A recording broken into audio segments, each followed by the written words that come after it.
ড্রামার শুরুতেই আমরা দেখতে পাই সু চাংহে এবং মইও তারা দুজনে প্রচণ্ড পরিমাণে যুদ্ধ করছিল এবং এখানে সু চাংহে মইয়ের উপর এমন জোরে একটি আঘাত করে। তখনই মইও বলে, চাংহে, আমি প্যাট্রিয়ার্কের সাথে বিশ্বাসঘাতকতা করতে পারবো না। এবং তখনই চাংহে বলে, বোকা, এইবার তিনটি পরিবারই বিদ্রোহ করার সিদ্ধান্ত নিয়েছে। আমি তোমার জন্য পথ প্রস্তুত করে দেব। তোমাকে শুধু ডরমেন্ট ড্রাগন তরোয়ালটি দখল করার জন্য প্রস্তুত থাকতে হবে। এত বছর পরেও কি তুমি সত্যটা বুঝতে পারোনি?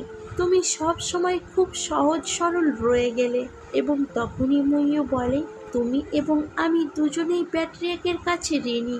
তখনই চাংহে একটু রেগে গিয়ে বলে, ঋণী? তারা আমাদের প্রশিক্ষণ দিয়েছে যাতে আমরা তাদের হয়ে খুনাখুনি করতে পারি। আমাদের কাছে তাদের কোনো পাওনা নেই। শুধু তুমি বিশ্বাস করো যে ব্লাড রিভার তোমার ঘর। আমি কখনোই নিজেকে এটা বিশ্বাস করাতে পারিনি। আমার কাছে এই সংগঠনটি কেবল সুবিধা আদান প্রদানের একটি জায়গা মাত্র। সে আমাদের আশ্রয় দেয় আর আমরা তার জন্য মানুষ মারি। এই পরিবারের কথাগুলো আসলে অত্যন্ত সারশূন্য বলি। সময়ও আঙ্কেল ছে ঠিক বাইরে আছেন। আমরা যদি দুজনে একসাথে তোমাকে আক্রমণ করি, তুমি কি মনে করো বেঁচে ফিরতে পারবে? আমি যদি তোমাকে বোঝাতে পারতাম তবে তুমি আর সুমুইও থাকতে না। তোমার পেছনে এত কথা খরচ করা আমার বোকামি হয়েছে। এবং তখনই চাংহে একটু জোর গলায় বলে, মোবাই, আড়ি পেতে কথা শুনতে কি তোমার ভালো লাগছে? এবং তখনই আমরা দেখতে পাই এখানে একটি ছেলেকে দেখানো হয়। এর নাম হচ্ছে মুবাই। সে হলো মু ফ্যামিলির এবং এখানে আড়ি পেতে এদের কথা শুনছিল। এবং তখনই মুবাই বাইরে বেরিয়ে এসে জোর গলায় বলে, তুমি জানলে কি করে যে আমি এখানে আছি? এবং তখনই সু চাংহে বলে, কারণ আমি সেই ব্যক্তি যে তোমাকে বার্তা পাঠিয়েছিলাম এখানে অপেক্ষা করার জন্য। আমরা একই গোত্রের লোক। আমাদের যা যা জানা আছে তা একে অপরের সাথে ভাগ করে নেওয়া উচিত। এবং তখনই মুবাই রেগে গিয়ে বলে, বাজে কথা। সু চাংহে, তুমি শুধু অপেক্ষা করো। অর্থাৎ সে বলতে চাইছে যে তোমাকে দেখে নেব। এবং তখনই সুমুইও বলে, চাংহে, তুমি, আমি ডরমেন্ট ড্রাগন তরোয়ালটি ছিনিয়ে নেব। তাই আমাদের করা সেই পুরনো চুক্তির কথা মন দিয়ে ভাবো। এবং তখনই এখানে একটি ফ্ল্যাশব্যাক দেখানো হয় যেখানে সু চাংহে আহত অবস্থায় বলেছিল, সুমুইও, 4 বছর আগে তুমি হবে ব্লাড রিভারের প্রধান। প্যাট্রিয়ার্ক হিসেবে তোমার উত্থান ঘটবে এবং তুমি তিনটি পরিবারকে শাসন করবে। আর আমি সুপরিবারের সাথেই থাকব এবং এর প্রধান পদটি উত্তরাধিকার সূত্রে নেব। এবং এই কথা আর মইও এখানেই দাঁড়িয়ে থাকে এবং এখানে সিন কাট হয়। এদিকে আবার এক রহস্যময় ব্যক্তি চেস গেম খেলতে খেলতে জোরে জোরে হাসতে হাসতে বলে, ব্লাড রিভারের অভ্যুত্থান শুরু হয়ে গেছে। 10 দিনের মধ্যে আমরা এর ফলাফল দেখতে পাবো। এবং তখনই আর গড়িয়ে পড়ুক এবং ত্যাংকিতে আছড়ে পড়ুক। এবং এখানে সিন কাট হয় যেখানে ছোট সু চাংহে আহত অবস্থায় একটি গাছের উপরে পড়েছিল এবং সেখানে প্রচন্ড পরিমাণে বৃষ্টি আর কড়কড় করে বিদ্যুৎ চমকাচ্ছিল।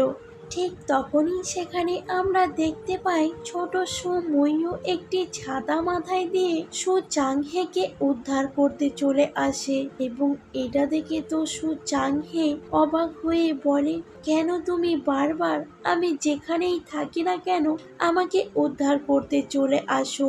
আমি মরে গেলে তোমার কি যায় আসে? ঠিক তখনই আবার এখানে সিন তাদের বড়বেলার দেখানো হয় এবং সুময়ও এই কথার উত্তরে বলে, তুমি যাই করো আর যেখানেই থাকো আমি ঠিক সেখান থেকেই তোমাকে উদ্ধার করে নিয়ে আসব।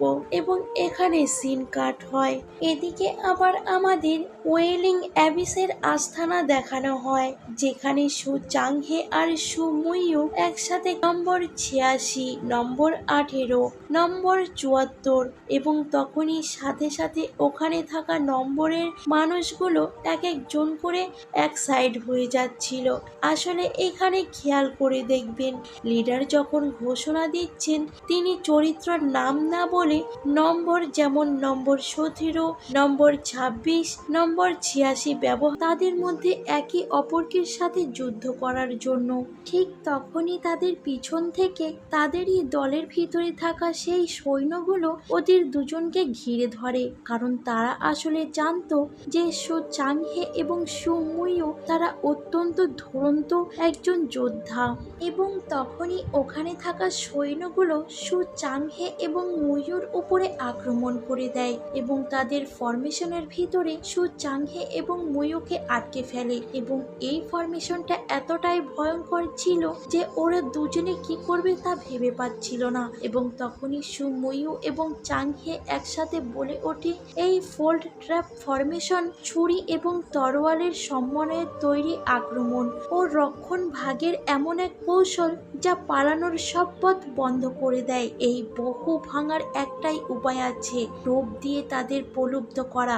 আমিই হব সেই টোপ। আর বহু ভাঙতে এবং পালানোর পথ খুঁজে পেতে একজনকে অবশ্যই নিজেকে উৎসর্গ করতে হবে, অর্থাৎ তাদের দুজনের মধ্যে একজনকে মরতে হবে। কিন্তু তারা দুজনেই কেউই মনে থেকে চাচ্ছিল না যে কেউ একজন মারা যাক, এবং বলে আমাদের একসাথে লড়াই করার মানে কি যদি আমরা দুজনেই মারা যাই। এবং এটা বলার সাথে সাথে সু মুইও এবং সু চাংহে দুজনেই প্রচন্ড পরিমাণে যুদ্ধ শুরু করে বলে, এটা তুমি কি করলে? তুমি কি পাগল? তুমি আমার জায়গা নিয়েছিলে, তখনই তুমি তোমার ঋণ শোধ করে দিয়েছো।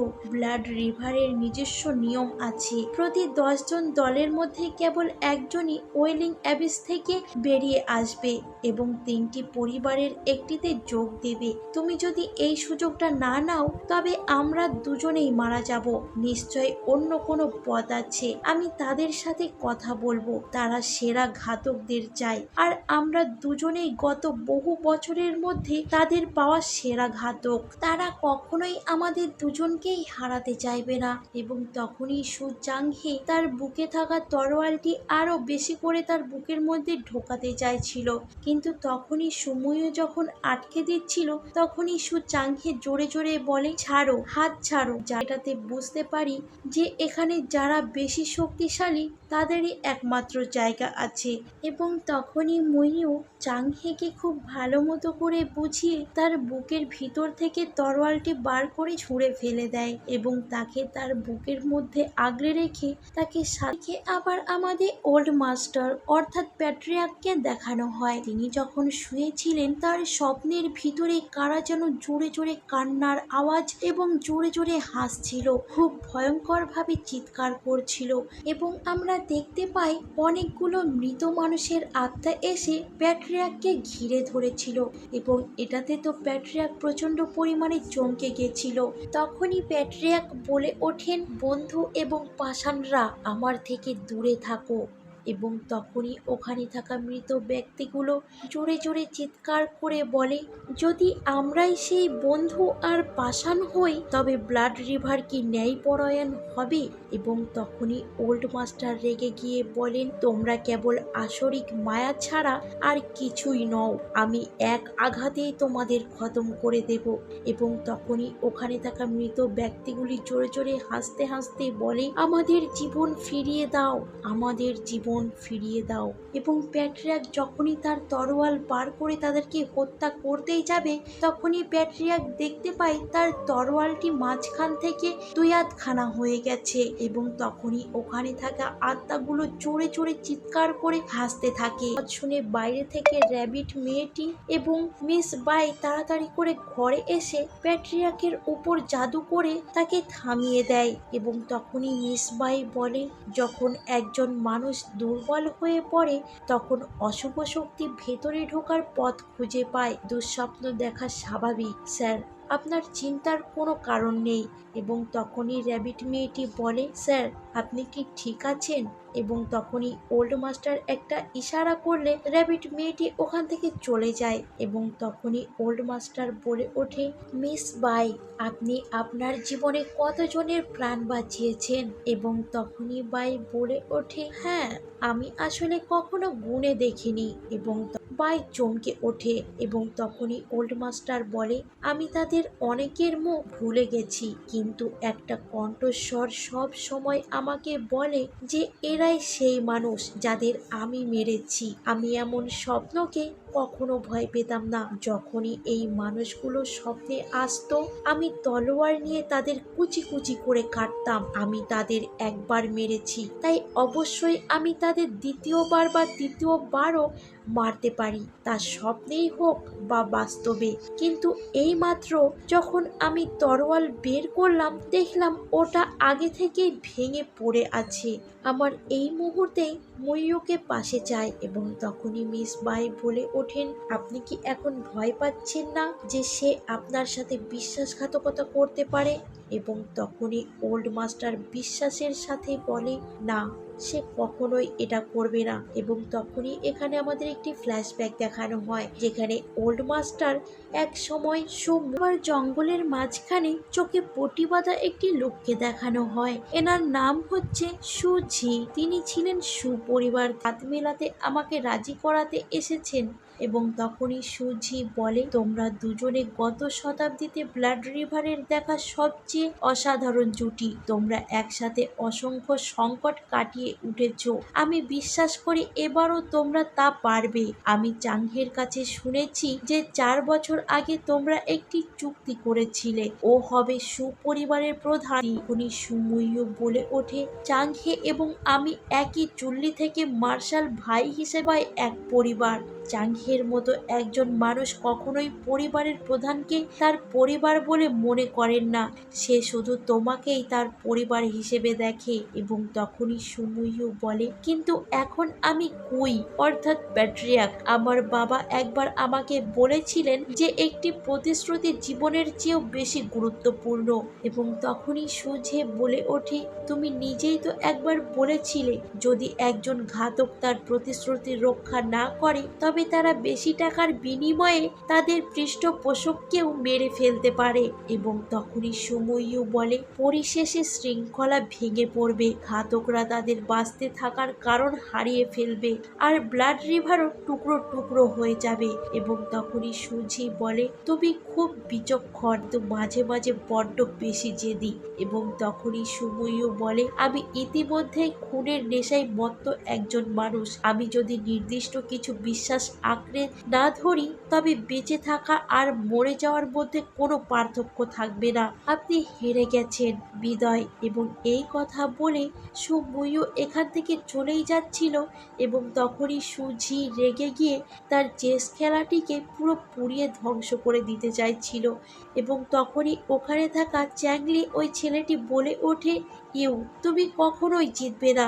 তিন পরিবারের প্রধানরা বহু বছর না, এমনকি যদি প্যাট্রিয়ার্ক সুস্থও হয়ে ওঠেন তবে মেরে ফেলার জন্য তারা যে কোনো পর্যায়ে যেতে দ্বিধাবোধ করবে না।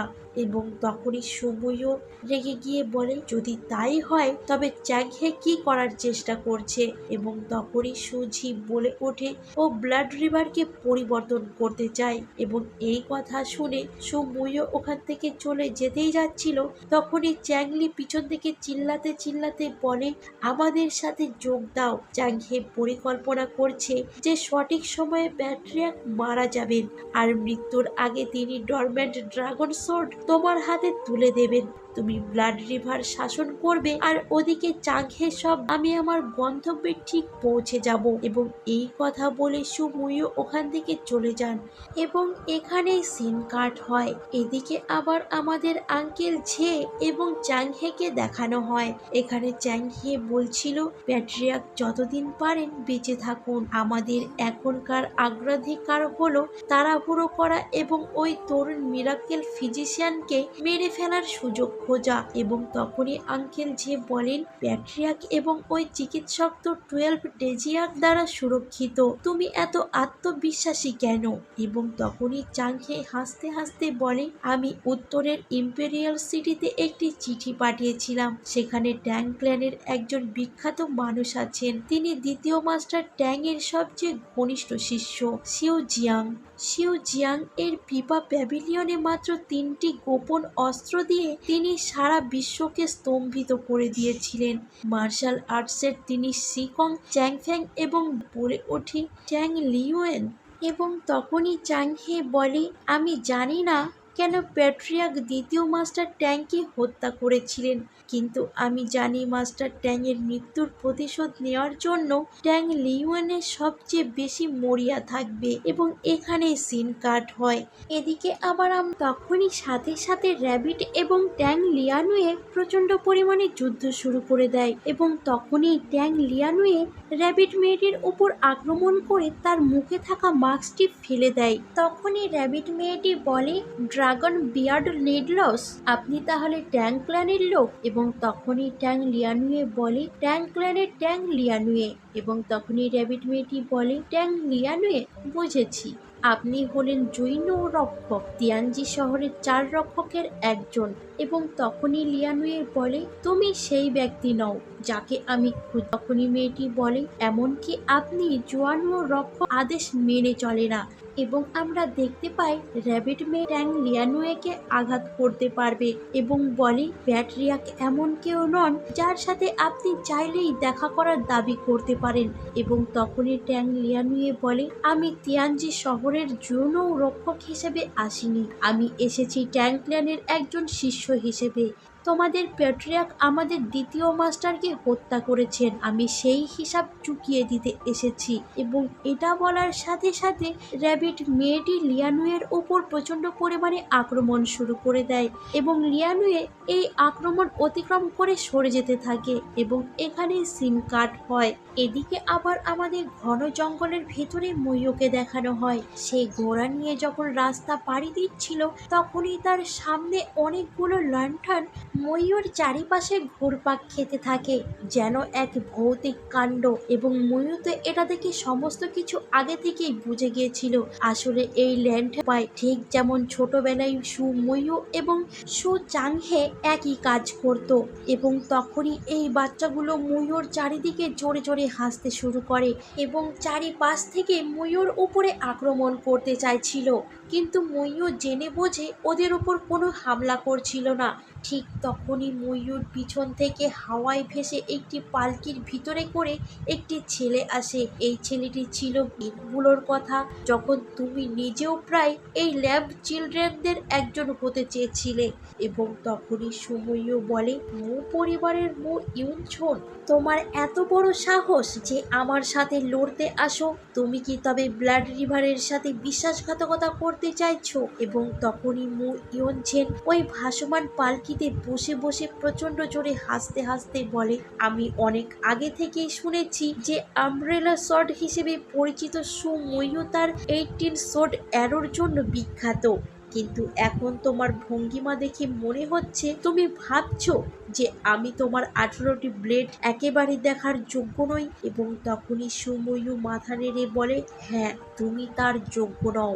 এবং এই কথা বলার সাথে সাথে সুময়ু এবং ইয়নঝুনের ভিতরে প্রচন্ড পরিমাণে যুদ্ধ শুরু হয়ে যায় এবং ইয়নঝুন তখনই বলে ওঠে, সেই সময়ে তোমার জায়গা হওয়ার কথা ছিল, কিন্তু সু চাংহে ল্যাম্প চাইল্ড হিসেবে তোমার স্থান দখল করে নেয়।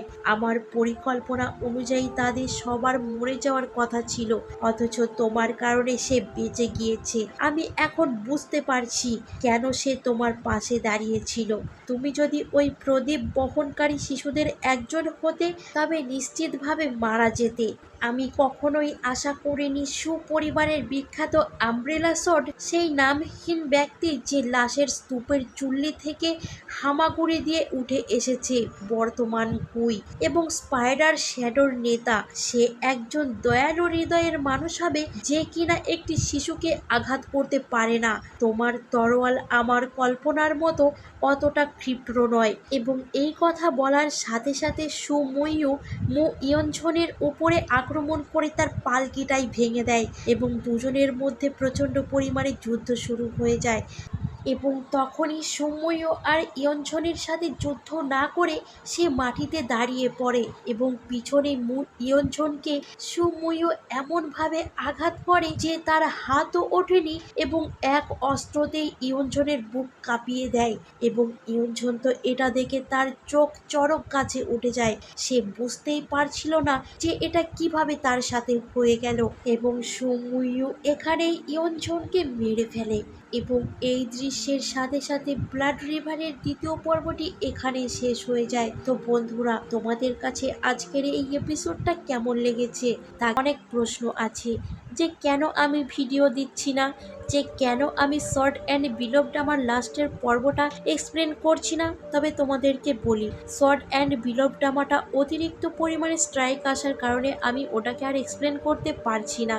আর এতদিন ধরে যে আমি কেন ভিডিও এক্সপ্লেন করছিলাম না তার কারণ হচ্ছে আমার শরীরটা প্রচণ্ড পরিমাণে অসুস্থ ছিল। তোমরা তো কম বেশি অনেকেই জানো যে আমার হার্টের প্রবলেমের কারণে আমি ঠিকমতো ভিডিও এক্সপ্লেন করতে পারি না। তবে যাই হোক, এবার থেকে এই এপিসোডটি যদি তোমাদের কাছে ভালো লেগে থাকে তাহলে অবশ্যই একটি লাইক, শেয়ার এবং সাবস্ক্রাইব করতে একদমই ভুলো না। দেখা হবে আবারও পরবর্তী পার্টের এপিসোডটা নিয়ে। ততক্ষণে সকলে ভালো থেকো, সুস্থ থেকো। Thank you for watching.